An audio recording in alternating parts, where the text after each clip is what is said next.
নমস্কার, শুরু করছি লিগাল প্লাস। কেন্দ্রীয় সরকার বলছে বেটি বাঁচাও বেটি পড়াও। রাজ্য সরকারগুলি নারী এবং মহিলাদের জন্য একাধিক প্রকল্প করছে। দেশব্যাপী প্রচার অভিযান চলে সারা বছর নারীদের সুরক্ষার স্বার্থে, কিন্তু দেশের নারীরা আদৌ কি তারা সুরক্ষিত? এমন 4টি ঘটনা আজকে উল্লেখ করব এই লিগাল প্লাসে, যেটা হাড় হিম করবে মানুষের। হাতরাস থেকে উন্নাও, কামদুনি থেকে আরজিকর, এখানেই শেষ নয়। আরও অনেক ঘটনা রয়েছে যেখানে সারা দেশের মানুষকে নাড়িয়ে দিয়েছিল এই রকম নৃশংস ঘটনা।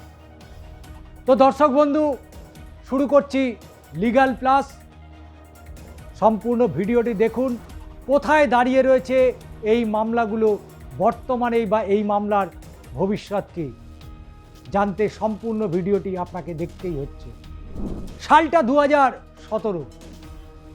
দুর্ভাগ্যজনকভাবে রাতে 20 বছরের এক দলিত তরুণী তার মা এবং ভাইয়ের সাথে মাঠে গিয়েছিলেন ঘাস কাটতে। ঠিক সেই সময় তাকে সেখান থেকে টেনে হিঁচড়ে নিয়ে গিয়ে গণধর্ষণ করা হয় বলে অভিযোগ ছিল। গণধর্ষণের পর তাকে নৃশংসভাবে কুপিয়ে হত্যার চেষ্টাও করা হয়। তবে চিকিৎসকরা জানিয়েছিলেন তরুণীকে এমনভাবে কোপানো হয়েছিল যে তার গলায় এবং হাতে পক্ষাঘাতগ্রস্ত হয়ে পড়েছিলেন, শ্বাসও নিতে পারছিলেন না। তারপর 15 দিন ধরে দিল্লির হাসপাতালে মৃত্যুর সাথে পাঞ্জা লড়ার পর অবশেষে মৃত্যুর কোলে ঢলে পড়ে। গোটা ঘটনার তদন্তে পুলিশের বিরুদ্ধে গাফিলতির অভিযোগ ওঠে। এমনকি তরুণীর পরিবার, তাদেরকেও ঘরে বন্ধ করে রাখা হয়েছিল এবং তারপর সেই দেহ পুড়িয়ে ফেলার ব্যবস্থা করা হয় বলে অভিযোগ। ময়নাতদন্তের রিপোর্টে নির্যাতিতার দেহে একাধিক জায়গায় আঘাতের চিহ্ন পেলেও মেলেনি ধর্ষণের কোনো প্রমাণ, যা নিয়ে উত্তাল হয়ে ওঠে গোটা দেশ। অবশেষে চাপের মুখে পড়ে সিট গঠন করতে হয়েছিল যোগী আদিত্যনাথের উত্তরপ্রদেশ সরকারকে। পরে এই মামলার তদন্ত ভার নেয় রাজ্য গোয়েন্দা সংস্থা। তারপরে 2 বছরেরও বেশি সময় ধরে চলার মামলা উত্তরপ্রদেশ আদালত 3 অভিযুক্তকে বেকসুর খালাস দিয়েছিল। বিতর্কে দানাও বেঁধেছিল, কেন 3 অভিযুক্তকে বেকসুর খালাস দেওয়া হলো। 2 বছরের বেশি সময় ধরে মামলা চলা 3 অভিযুক্তের বেকসুর খালাস, যারা এই ঘটনায় যুক্ত ছিল এমনটাই অভিযোগ ছিল। কারণ হাতরাস গণধর্ষণ কাণ্ডে 4 অভিযুক্ত সন্দীপ ঠাকুর দোষী সাব্যস্ত হয়েছিলেন, কিন্তু বাকি 3 জন, সন্দীপের কাকা, তার 2 বন্ধু লবকুশ ও রামুকে বেকসুর কেন খালাস দেওয়া হয়েছিল? যদিও সন্দীপ ঠাকুরের বিরুদ্ধে চার্জ কম ছিল। এই মামলায় ধর্ষণ বা খুনের ঘটনায় তার নাম ছিল না বলে জানানো হয়েছিল তার আইনজীবীর পক্ষ থেকে আদালতে। আরও ঘটনা আছে। উত্তরপ্রদেশ, আবার সালটা 2017। দুর্ভাগ্যজনক রাতের ঘটনা। সেরেঙ্গার পরিবার, বিশেষ করে তার মেয়ে করা পাল্টা দাবিগুলো নিয়ে আজও বিতর্ক চলছে। উত্তরপ্রদেশে অন্যতম আলোচিত ধর্ষণ মামলায় একটি গুরুত্বপূর্ণ অগ্রগতিতে সুপ্রিম কোর্ট দিল্লি হাইকোর্টের যে নির্দেশ, তা স্থগিতাদেশ দিয়েছিল। যে স্থগিতাদেশ উন্নাও ধর্ষণ মামলায় প্রাক্তন বিজেপি বিধায়ক কুলদীপ সিং সেঙ্গারের যাবজ্জীবন কারাদণ্ড বাতিলও করা হয়েছিল। যদিও পরবর্তীতে প্রধান বিচারপতি সূর্যকান্তের নেতৃত্বাধীন যে বেঞ্চ, সেই বেঞ্চ এই সিদ্ধান্ত নেয়। মামলার তদন্ত শুরু করেছিল কেন্দ্রীয় তদন্তকারী সংস্থা সিবিআই, এবং হাইকোর্টের যে রায় ছিল সেই রায়কে চ্যালেঞ্জ করে সুপ্রিম কোর্টে দ্বারস্থ হয়েছিল সিবিআই। এই রকম একটা হাড়হিম করা ঘটনা। কারণ উন্নাও ধর্ষণ মামলায় প্রাক্তন বিজেপি বিধায়ক কুলদীপ সিং সেরেঙ্গার যাবজ্জীবন কারাদণ্ড কিভাবে দিল্লি হাইকোর্ট বাতিল করেছিল।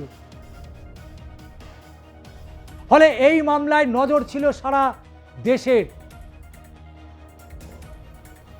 কারণ এই রকম হাড়হিম করা ধর্ষণ এবং খুনের চেষ্টা মামলায়, যেখানে উত্তরপ্রদেশের সরকার এবং প্রশাসনের ওপরে আঙুল উঠেছিল, কেন তারা সঠিকভাবে তদন্ত করল না। তবে সেই মহিলা প্রতিজ্ঞা করেন যে যতদিন বেঁচে থাকব অপরাধীদের ফাঁসি না হওয়া পর্যন্ত আমি থেমে যাব না। সেঙ্গারের মামলাটি তুলে ধরেছে কেন না পক্সো আইনের এই মামলায় যুক্ত করা হয়েছিল। প্রাক্তন বিধায়ক কুলদীপ সিং সেঙ্গারের যাবজ্জীবন কারাদণ্ড বাতিল করে দেওয়া দিল্লি হাইকোর্টের যে নির্দেশ, সেই নির্দেশে অবশ্যই নির্যাতিতা এবং তার পরিবার মেনে নিতে পারেনি। দীর্ঘদিন ধরে রাজনৈতিক ক্ষমতা ও ন্যায় বিচারের সংগ্রামের সংঘাতে এক প্রকট দৃষ্টান্ত হয়ে আছে। একসময় প্রভাবশালী বিধায়ক সেঙ্গার 2019 সালে দোষী সাব্যস্ত হয়ে যাবজ্জীবন কারাদণ্ডে দণ্ডিত হন।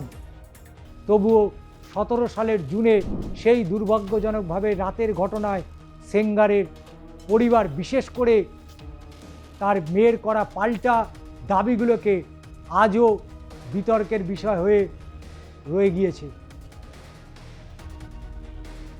13 এপ্রিল 2018 সিবিআই কুলদীপ সিং সেঙ্গারকে গ্রেপ্তার করে। 28 জুলাই 2019 সালে নির্যাতিতার সঙ্গে যে গাড়িটি ব্যবহার করা হয়েছিল তার ট্রাকের ধাক্কা খায়।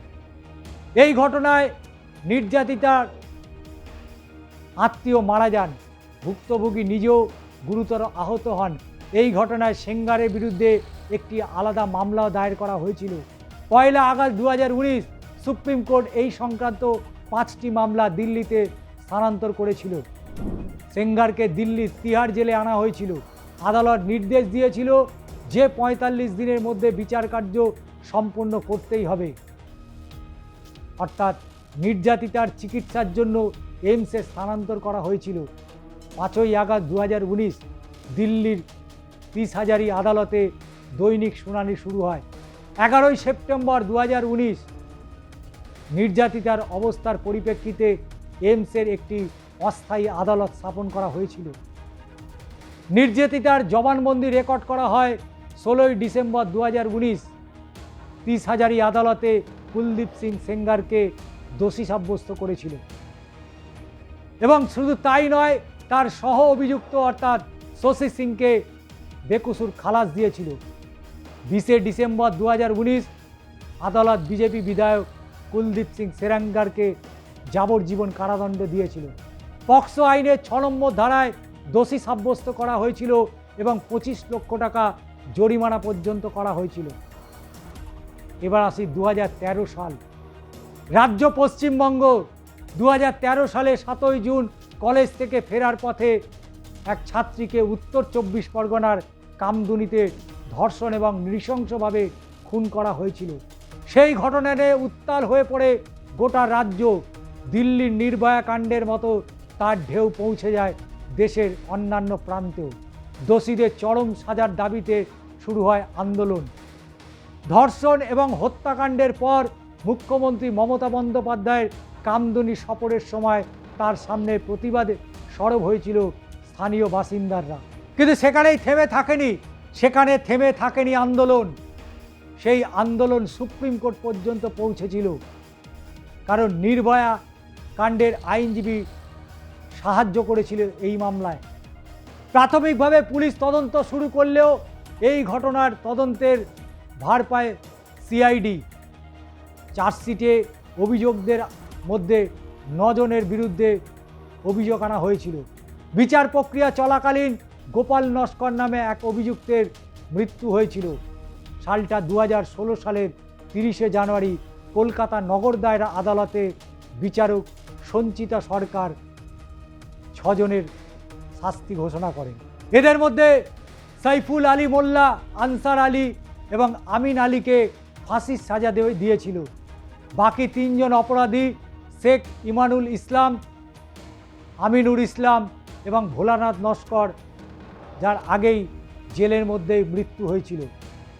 প্রমাণের অভাবে মুক্তি দেওয়া হয় অন্য দুই অভিযুক্ত রফিক গাজী এবং নূর আলীকে। ভ্যাংশাল আদালতের ফাঁসির সাজাপ্রাপ্ত সাইফুল আনসার এবং আমিনকে দোষী সাব্যস্ত করা হয় এবং ফৌজদারি দণ্ডবিধি 376-এ, 376-ডি, 302, 120-বি এবং 201 ধারায়। এই ধারাগুলির ন্যূনতম সাজা 20 বছরের কারাদণ্ড। মূল অভিযুক্ত সাইফুলের ক্ষেত্রে অতিরিক্ত দুটি ধারা যুক্ত ছিল, 109 এবং 342।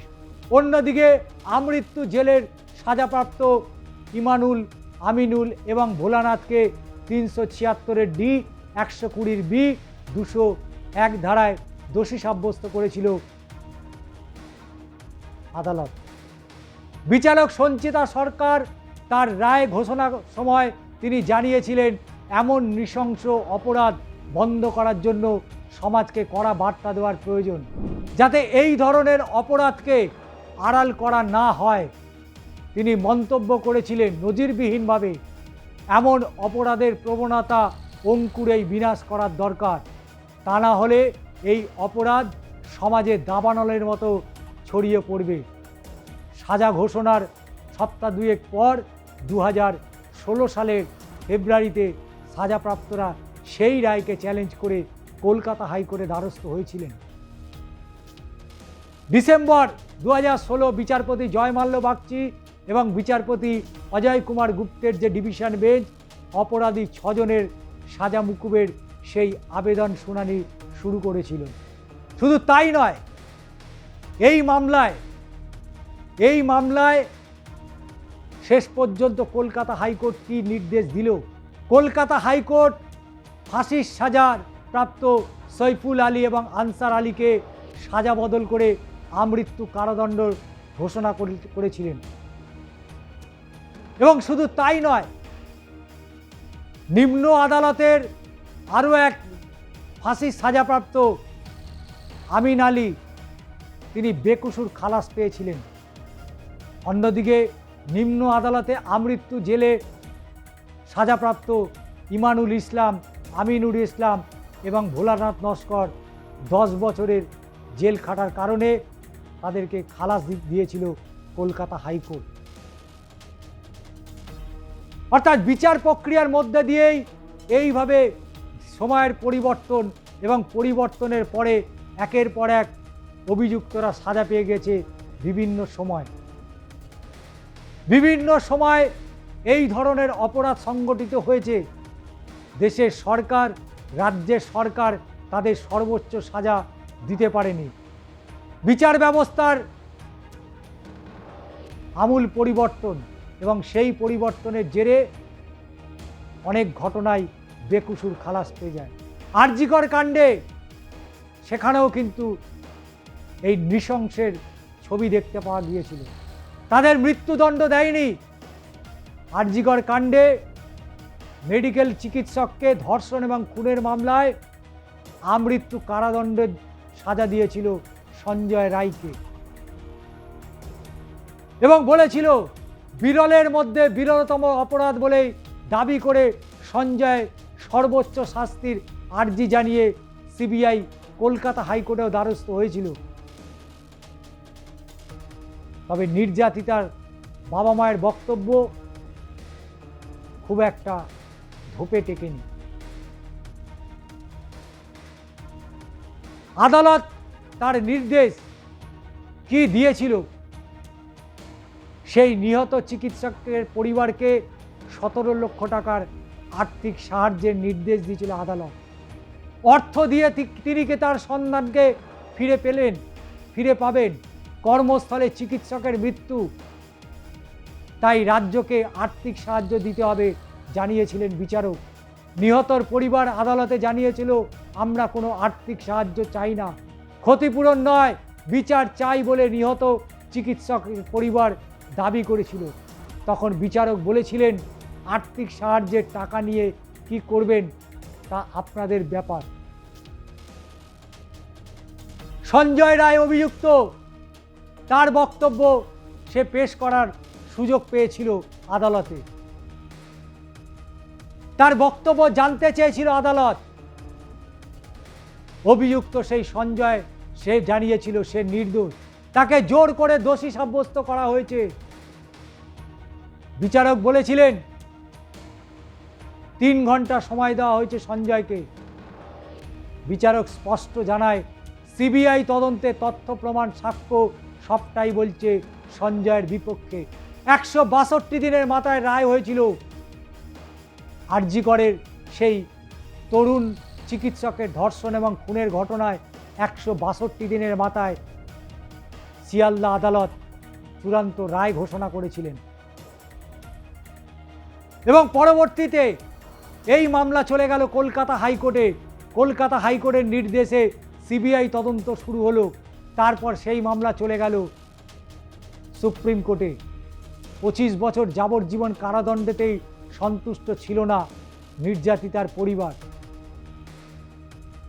তবে এই সঞ্জয় রায়কে যে সমস্ত ধারায় অভিযুক্ত করা হয়েছিল, ততদিনে ভারতীয় ন্যায় সংহিতার আইন চলে এসছে।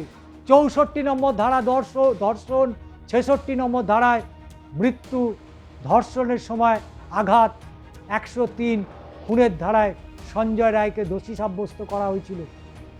গোটা দেশের নজর ছিল এই আদালতের দিকে। শিয়ালদা অতিরিক্ত জেলা দায়রা আদালতে বিচারক সেদিন নজিরবিহীনভাবে নির্দেশ দিয়েছিল। সিবিআই যে প্রমাণ পেয়েছিল, কলকাতা পুলিশ যে তদন্তের প্রমাণ পেয়েছিল, সেই প্রমাণের ভিত্তি করেই এই রায় শুনিয়েছিল। কিন্তু সুপ্রিম কোর্ট বিভিন্ন সময় এই আরজি করে নিয়ে একাধিক নির্দেশ দিয়েছিল, কিন্তু সেই নির্দেশের পরেও অভয়ার পরিবার এখনও তারা মনে করছেন যে এই মামলায় আরও অনেকেই যুক্ত রয়েছে। তবে সেই তারা কারা, তারা কে? সিবিআইয়ের উপরে ক্ষোভ উগড়ে দিয়েছিলেন নির্যাতিতার পরিবার, কিন্তু সিবিআইও পারেনি।